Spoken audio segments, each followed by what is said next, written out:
After the massive success of Ken Block's first Gymkhana video, you just knew there'd be a second. This time around, the car is even more powerful and more capable. But we wanted to find out if the Gymkhana 2 project car is simply built for performance art or for the art of all-out performance. This is the second Gymkhana car, and it's very different from the first. The funny thing about the original Gymkhana car was that was sort of a car that went through a couple different evolutions. It was first the car that I raced in the Gumball 3000 in 2005, and then One Lap of America in 2006.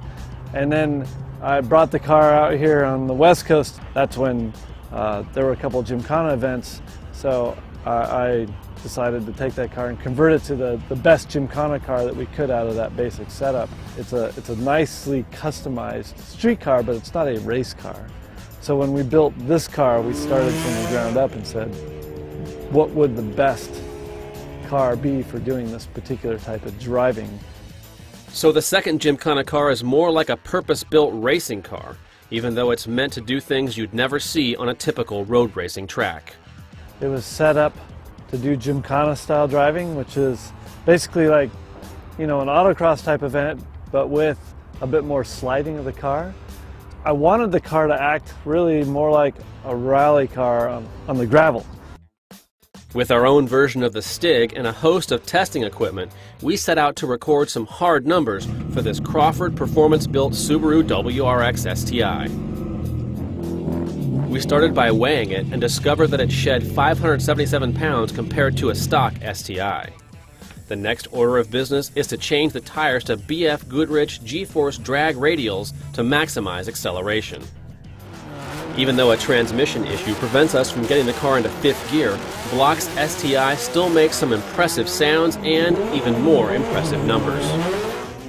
0 to 60 arrives in just 3 seconds, and the quarter mile passes in 10.8 seconds at 123.7 miles per hour. That's faster than a Corvette ZR1. It's no wonder the car is so quick. Pop the hood and you'll find the STI's horizontally opposed four-cylinder has had its displacement bumped from 2.5 to 2.65 liters thanks to a stroker crank. It also gets forged JE pistons, billet connecting rods, upgraded main and rod bearings, and a huge Garrett turbo. The brakes do not have ABS, but bring the car to a stop from 60 in 115 feet. For handling tests, the tires are changed yet again, this time to BF Goodrich G-Force KDW rubber.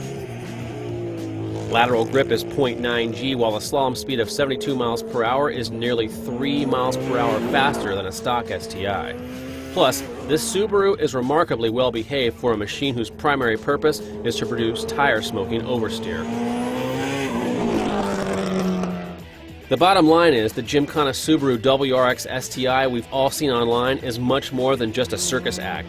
It's a serious car that blurs the line between hardcore racing and just showing off.